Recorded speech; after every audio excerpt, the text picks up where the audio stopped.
Okay, page number है 42। आपको पता है स्टूडेंट्स, आप सोच रहे होंगे लेसन नंबर 11 की बुक वर्क या क्वेश्चन आंसर्स मैम ने नहीं भेजे, वो मैं आपको बाद में पीडीएफ सेंड करूंगी। आज हम ग्रामर का टॉपिक स्टार्ट कर रहे हैं। आज से हमारा ग्रामर स्टार्ट होगा।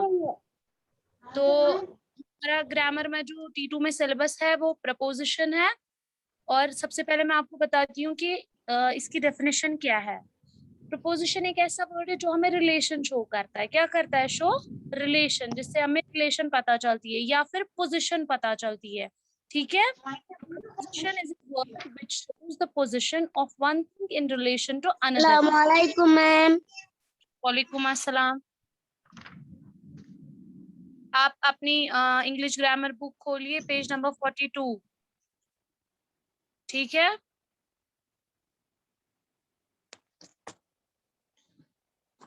Preposition, a preposition is a word which shows the position of one thing in relation to another.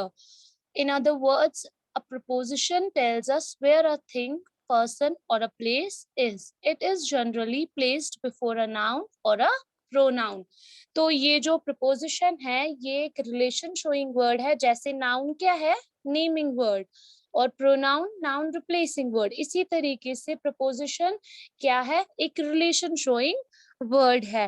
Relation showing का मतलब क्या हुआ कि इस प्रपोजिशन से हमें पता चलती है कि किसी की पोजीशन, कोई भी नाउन हो या प्रोनाउन हो, उसकी पोजीशन वो कहाँ पे है। कोई पर्सन अगर है तो वो कहाँ पे है, कोई चीज या कोई जगह या फिर कोई एनिमल। ठीक है।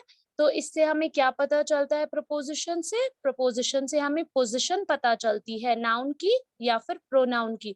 और ज्यादातर हम इसे इस्तेमाल कहाँ पे करते हैं? नाउन या प्रोनाउन से पहले। मैं आपको कुछ एग्जांपल्स दूंगी जिससे आपको समझ आएगा। जैसे फर्स्ट एग्जांपल है, mother is in the kitchen. तो अगर यहाँ पे इसका मतलब क्या है कि माँ कहाँ पे है? किचन में है। तो यहाँ पे आपको क्या पता चला कि मामा कहाँ है?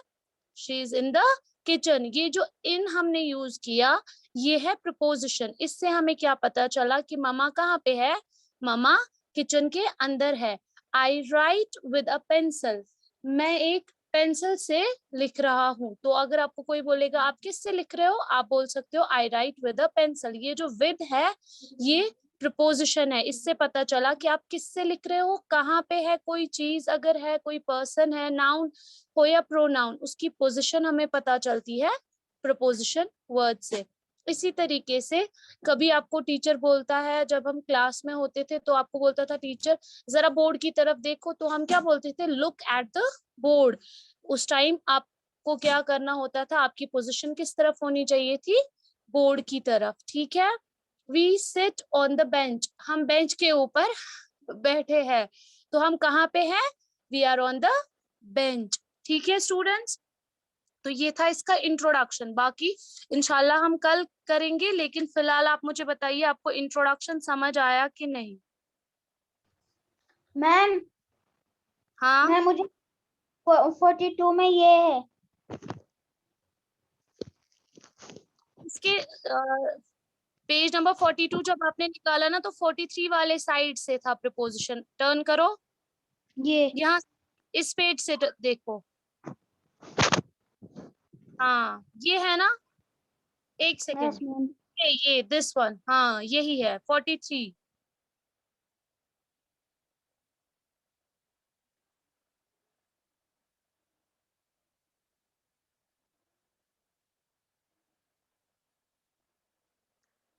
ठीक है स्टूडेंट्स। तो क्या हमने पढ़ा आज? प्रपोजिशन। प्रपोजिशन क्या होता है? एक रिलेशन शोइंग वर्ड, जिससे हमें रिलेशन पता चलती है एक वर्ड की दूसरे वर्ड के साथ या एक चीज की दूसरी चीज के साथ। तो रिलेशन जो हमें शो करता है उसको हम बोलते हैं प्रपोजिशन। ठीक है। या फिर सिंपली अगर आपको बोलूंगी मैं, तो प्रिपोजिशन से हमें पता चलता है कि कौन सी चीज कौन सी जगह या कहाँ पे है, वेयर, वो कहाँ पे है, उसकी पोजीशन हमें पता चलती है वर्ड प्रपोजिशन से। जैसे मैंने अभी आपको एग्जांपल दी, we sit on the bench. हम कहाँ पे बैठे हैं?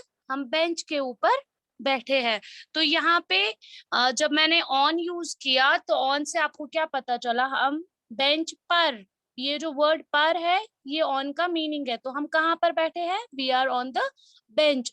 तो बेंच पे जहाँ हम बैठे हैं ये हमें किससे पता चलता है, ऑन वर्ड से, क्योंकि इससे रिलेशन शो हो रही है कि हम, हमारे और बेंच के बीच क्या रिलेशन है कि हम बेंच के ऊपर बैठे हैं। ठीक है, इसी तरीके से है mother is in the kitchen, मामा कहाँ पे है, वो किचन के अंदर है। तो यहाँ पे मदर और किचन की रिलेशन किससे पता चलती है हमें, इन वर्ड से, क्योंकि इन से हमें पता चलता है कि माँ किचन के अंदर है। इसी तरीके से the table is between the bed and the cupboard, यहाँ पे टेबल और कबर्ड की रिलेशन किस वर्ड से पता चलती है, बिटवीन से, क्योंकि टेबल कहाँ पे है, बेड और कबर्ड के बिटवीन, यानी इन दोनों के दरमियान है। इसी तरीके से आप बोल सकते हो, आप अपनी कुछ और एग्जांपल्स दे सकते हो, जैसे आंसर है, आंसर इस टाइम बोल सकता है I am reading, I am reading on a chair, या फिर I am sitting on a chair, या फिर हम बोल सकते हैं, हम देखते हैं कभी क्या बोलते हैं इसको, हम टीवी देखते हैं कभी, तो हम क्या बोलते हैं, I am watching a movie on TV, मैं एक मूवी देख रहा हूँ, किसके ऊपर देख रहा हूँ, टीवी के ऊपर। तो यहाँ पे टीवी और आपका रिलेशन क्या पता चला कि आप क्या कर रहे हो, you are watching a movie. ठीक है, अब अगर हम इसकी बुक वर्क पे आते हैं तो आपको पेज टर्न करना है, इसकी बुक वर्क हमें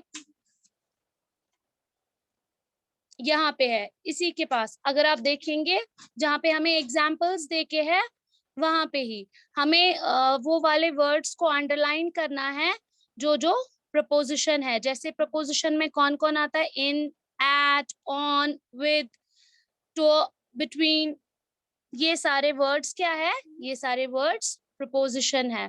तो यहाँ पे पहला जो सेंटेंस है वो है mother is in the kitchen, तो यहाँ पे इन है, इन क्या है, प्रपोजिशन। इसी तरीके से look at the black board, black board की तरफ देखो, तो यहाँ पे एट जो है कहाँ पे देखना है आपको, ब्लैक बोर्ड की तरफ, तो एट क्या है, एट प्रपोजिशन है, एट को आप अंडरलाइन करेंगे। आई राइट विद अ पेंसिल, मैं किससे लिख रहा हूँ, एक पेंसिल से, तो यहाँ पे विद क्या है, विद एक प्रपोजिशन है। Mrs Bhagwat goes to market, Mrs Bhagwat कहाँ जा रही है, मार्केट जा रही है, तो यहाँ पे टू क्या है, टू प्रपोजिशन है। We sit on the bench, हम बेंच के ऊपर बैठे हैं, तो यहाँ पे ऑन क्या है, ऑन प्रपोजिशन है। Birds fly in the sky, birds जो है वो आसमान में उड़ रहे हैं, तो बर्ड्स कहाँ पे उड़ रहे हैं, इन द स्काई, तो यहाँ पे इन क्या है, इन प्रपोजिशन है, इसको भी आप अंडरलाइन करेंगे। The table is between the bed and the cupboard, तो यहाँ पे टेबल जो है वो बेड और कबर्ड के बीच में है, तो यहाँ पे बिटवीन को आप अंडरलाइन करेंगे। ठीक है, ये मैं आपको बाद में पीडीएफ भी सेंड करूंगी, लेकिन फिलहाल आप साथ साथ लिखते जाइए। ओके स्टूडेंट्स, अगर आप पेज नंबर 46 निकालेंगे तो वहां पे हमें इसकी बुक वर्क देके है, पेज नंबर 46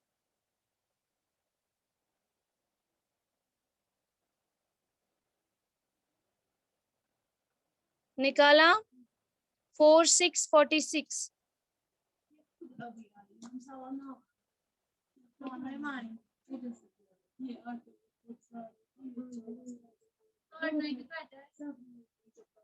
निकाला आपने, ओके।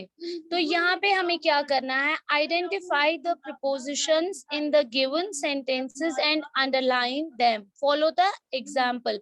यहाँ पे हमें एग्जाम्पल देके है और हमें उसके बाद बाकी जो ये जो सेंटेंसेस है, दिए गए सेंटेंसेस है, उनमें हमें फिर देखना है कि कौन सा वर्ड प्रपोजिशन है। जैसे पहला जो एग्जाम्पल इन्होंने दिया है, the book is on the table, तो where is the book, on the table, तो यहाँ पे कौन है प्रपोजिशन, ऑन। इसी तरीके से Geeta runs in a field, Geeta field के अंदर दौड़ रही है, तो where is Geeta running, in a field, यहाँ पे इन जो है इसको आप अंडरलाइन करेंगे। फर्स्ट वन में Geeta runs in a field, इसमें इन को आप अंडरलाइन करेंगे। He went quickly to the shop, वो जल्दी से दुकान के ऊपर गया, तो वो कहाँ पे गया, शॉप के ऊपर, तो यहाँ पे टू जो है इसको आप करेंगे underline.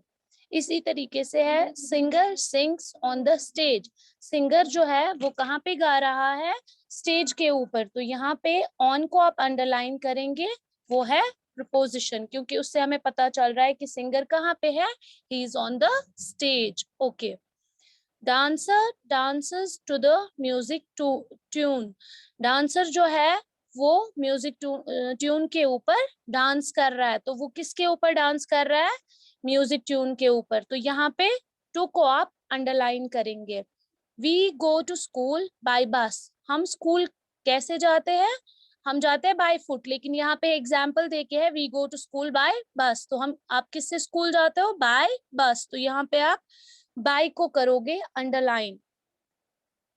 Look sorry tree is beside the house, tree जो है वो मकान के पीछे है, बिसाइड का मतलब हो गया पीछे, तो यहाँ पे कौन सा वर्ड है प्रपोजिशन, बिसाइड, क्योंकि ट्री कहाँ पे है, ट्री हाउस के पीछे है।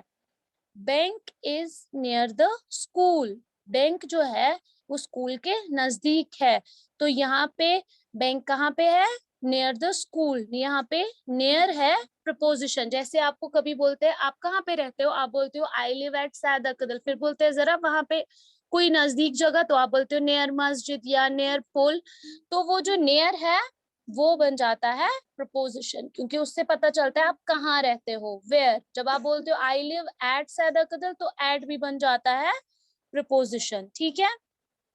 Look at the black board, black board की तरफ देखो, तो कहाँ देखना है, एट द ब्लैक बोर्ड, तो यहाँ पे आप एट को करोगे underline.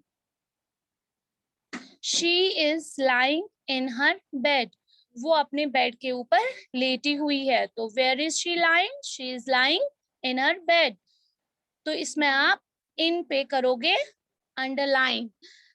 Grandfather walk slowly with his walking stick, grandfather जो है वो आराम से चल रहा है, किसकी हेल्प से, with the help of walking stick, तो यहाँ पे विद जो है वो प्रिपोजिशन है, ठीक है।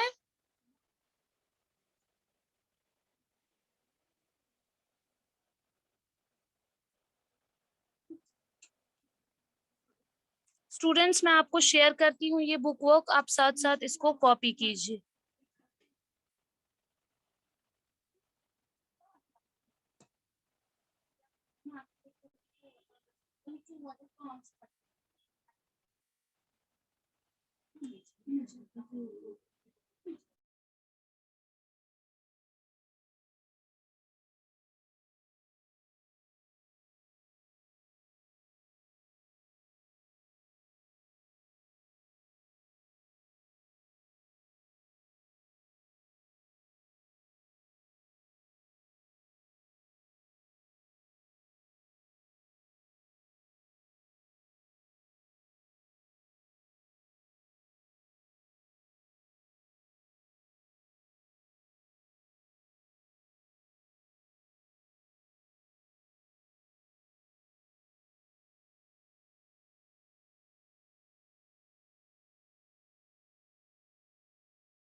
स्टूडेंट्स ये आपकी स्क्रीन पे रहा बुक वर्क का फोटो, आप इसको कॉपी कीजिए।